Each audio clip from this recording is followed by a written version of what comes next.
Bonjour et bienvenue sur la chaîne d'une certaine Elle. Aujourd'hui, on se retrouve pour une nouvelle vidéo et on continue notre tour de l'Asie. On va quitter Singapour pour aller voir son voisin, la Malaisie. Comme j'ai fait pour Singapour il y a 2 semaines et comme j'ai fait pour la Chine il y a un paquet de temps, je vous invite à retrouver les vidéos là-haut. Aujourd'hui, on va commencer tout en douceur avec ce que vous devez savoir avant de partir en Malaisie.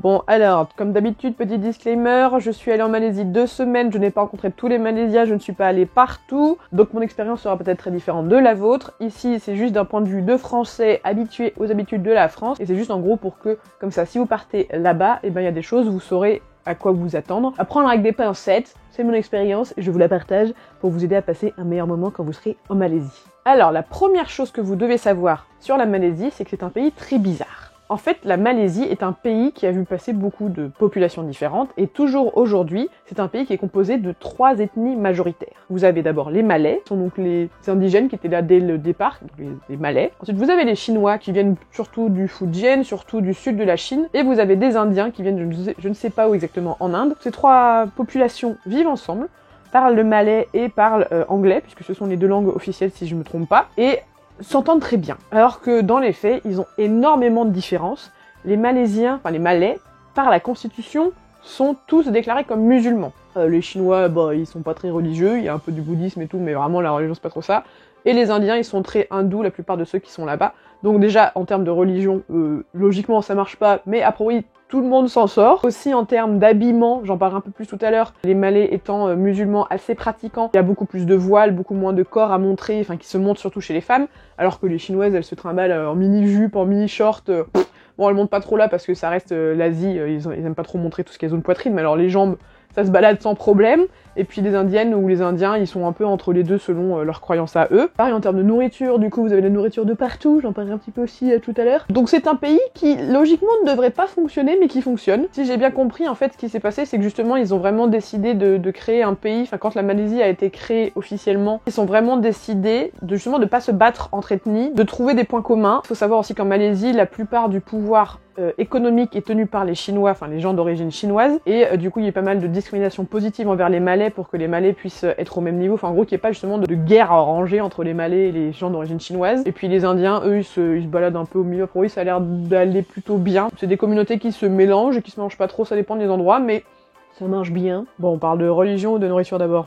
Allez, le sujet facile, on va parler de bouffe. Ce que vous devez savoir sur la Malaisie, c'est que vous allez très bien manger. J'ai une de mes amies qui allait là et qui disait « Oh, on m'a dit qu'on allait pas trop bien manger, toi ça s'est bien passé ?» Je suis en mode « Mais moi j'ai excellemment bien mangé en Malaisie. » Comme je vous l'ai dit, la Malaisie, il y a 3 ethnies différentes, donc il y a au moins 3 cuisines différentes. Vous avez la nourriture malaisienne, des Malais, qui elle est faite avec beaucoup de poulet, beaucoup de riz. Vous avez surtout le nasi lemak et le nasi goreng, qui sont les 2 plats les plus connus un peu de Malaisie, enfin qu'on connaît nous, en tout cas de Malaisie. C'est vrai que c'est pas la nourriture que j'ai trouvé la plus accessible en termes de facilité à la trouver. Généralement, c'était plutôt de la nourriture indienne ou chinoise qui se trouvait le plus facilement. La nourriture malaisienne, à part le nasi goreng et le nasi lemak, c'était plus difficile de la trouver en tout cas dans les food courts et autres. Ensuite, vous avez la nourriture indienne qui est partout, super bonne, surtout c'est pratique pour les gens qui sont végétariens ou qui veulent pas manger de poisson par exemple, parce que dans la nourriture chinoise il y a beaucoup de poissons cachés un peu partout. Et surtout ma favorite, la nourriture chinoise. Ce qui était intéressant, c'est que c'était la nourriture plutôt du sud-est de la Chine, mais aussi malaisiennée, je sais pas comment, malaisiennée, je sais pas comment dire. On sentait quand même que c'était de la Chine, mais c'est pas du tout des plats que j'ai eu en Chine. Donc déjà vous allez très bien manger. Un petit exemple juste là de moi qui suis très contente de très bien manger.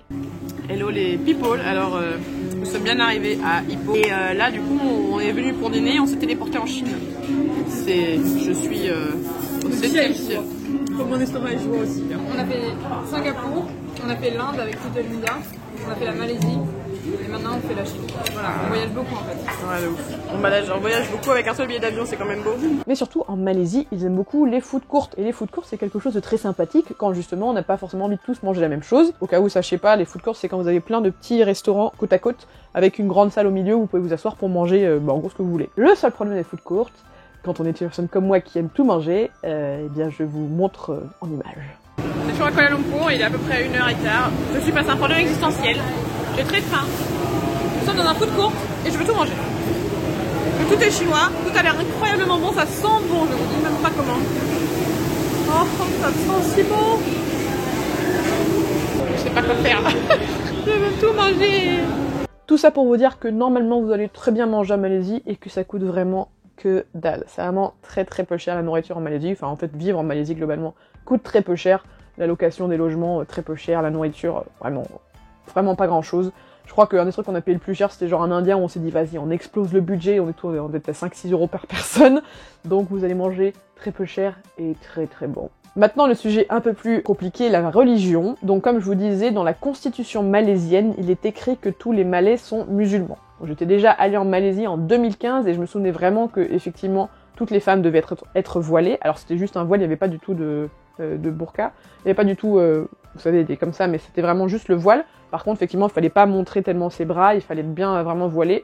Cette fois-ci, je sais pas s'il y a eu un relâchement, puisque j'ai vu plusieurs femmes malaisiennes, enfin d'origine malaise, je ne sais pas comment on dit, qui étaient sans voile. Et puis même, on avait rencontré, en gros, on avait commandé un plat avec une serveuse qui était d'origine malais et qui était pas voilée. Du coup, on lui avait demandé, et elle semblait dire que c'était un peu plus relâché. Ça dépend peut-être des villes aussi où vous allez. En tout cas, en tant que touriste, vous inquiétez pas, vous pouvez faire ce que vous voulez. Il n'y a pas du tout besoin de se voiler, pas du tout besoin de... Enfin, mettez juste pas trop des jupes trop courtes et des shorts trop courts ou des énormes décolletés. En fait, c'est juste plus que c'est pas dans leur culture, donc c'est un peu genre irrespectueux. À partir du moment où vous êtes habillé normalement, vous avez le droit d'être habillé en touriste, vous avez le droit de mettre un short. Donc franchement, en tant que touriste, vous inquiétez pas. C'est juste, par contre, si vous avez visité certains lieux religieux, un peu comme partout dans le monde, faut faire attention à faire comme il faut faire. Par exemple, on était allé visiter la grande mosquée bleue de Kuala Lumpur, et donc on a dû mettre la tenue officielle. La Malaisie, en fait, c'est deux bouts de territoire. Vous avez la partie continentale juste à côté de Singapour, et vous avez un bout d'île. Enfin, en gros, c'est un demi-bout d'île, je sais pas trop comment décrire. Et moi, j'ai entendu, je n'y suis pas allée, donc je peux pas le confirmer, mais j'ai entendu que la zone sur l'île est beaucoup plus sévère en termes de politique et de religion aussi. Donc, c'est pas la zone qui apparemment est le plus recommandée pour les touristes. Moi, je vais visiter que la partie continentale, puisque c'est celle qui est la plus facile à visiter avec les plus grosses villes. Donc là, de ce côté-là, il n'y a pas de problème. Et pareil, sur donc cette zone continentale, vous avez tout l'ouest, qui est la zone que moi j'ai fait, qui est la zone la plus touristique, la plus facile d'accès quand vous n'avez pas de voiture. Sachez que du coup, si vous êtes sur la côte est, c'est beaucoup moins accessible sans voiture, c'est pour ça qu'on n'y est pas allé. Et apparemment, c'est beaucoup plus traditionnel et beaucoup plus typique. Mais du coup, je ne sais pas si aussi les mœurs sont plus typiques, il faudra peut-être faire plus attention à comment vous habillez et tout. Mais globalement, en Malaisie, en tout cas, côte ouest continentale, il n'y aura pas de problème. Voilà. Il faut savoir qu'en Malaisie, il fait chaud. Mais alors chaud. Vraiment, je vous l'ai dit dans la vidéo sur Singapour, que je pensais avoir très très chaud à Singapour, et en fait il y avait du vent. Mais alors en Malaisie, qu'est-ce qu'il faisait chaud? C'est-à-dire qu'on était dans un état constant de sueur, voilà, de transpiration. Heureusement, encore heureusement, le matin vers 8h, 8h30, jusqu'à ce que le soleil se lève vraiment, il fait encore bon. On a pu aller voir Batu Caves, les Batu Caves de Kuala Lumpur, ils faisaient encore bon, ça c'était cool. Le soir, ça va à peu près quand il fait nuit, mais alors vraiment dans la journée, qu'est-ce qu'il fait chaud! Et je pense que les images parleront encore mieux que moi qui vous le dis. Petit montage de moi qui meurs de chaud. Il fait chaud dans ce pays, il fait chaud dans ce pays. Toujours dans mes plans. J'ai beau être matinale, j'ai chaud. Il couche en plus quoi. Ça se voit pas qu'on transpire, mais je brille un petit peu. Je meurs de chaud. Oh oui, oh oui, oh oui, oh oui. Voilà, donc vous allez pas être très sexy pendant le voyage, surtout si comme moi vous supportez pas trop bien la chaleur, mais en plus humidité, hein, parce que nous sommes dans une zone tropicale, il n'y a pas vraiment de saison, je crois qu'il y a la saison des pluies, la saison d'été, donc il n'y a pas vraiment d'hiver, nous on est allé en mai, il faisait déjà très très chaud. Et en plus, en Malaisie, vous avez les petites tempêtes tropicales, voilà.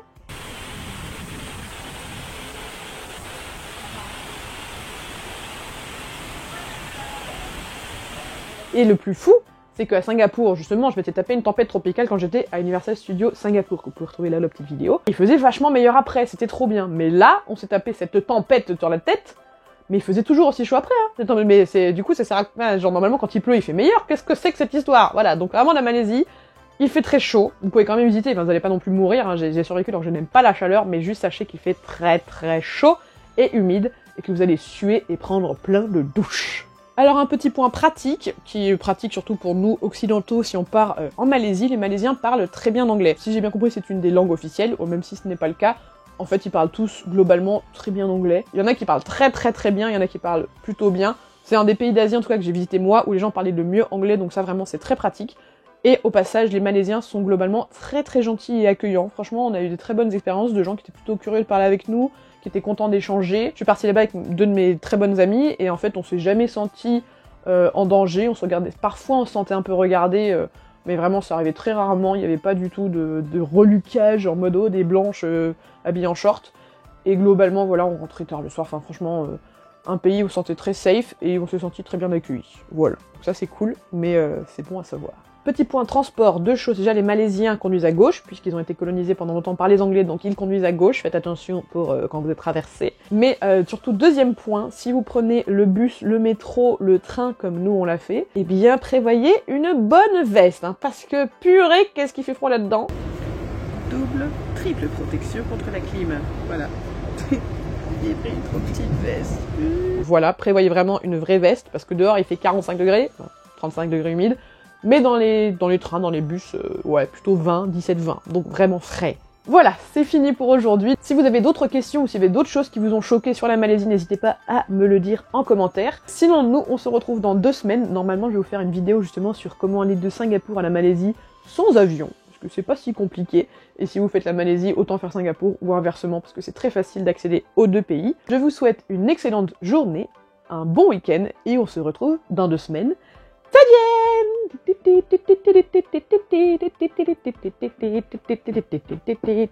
y a la scène, je peux pas sortir.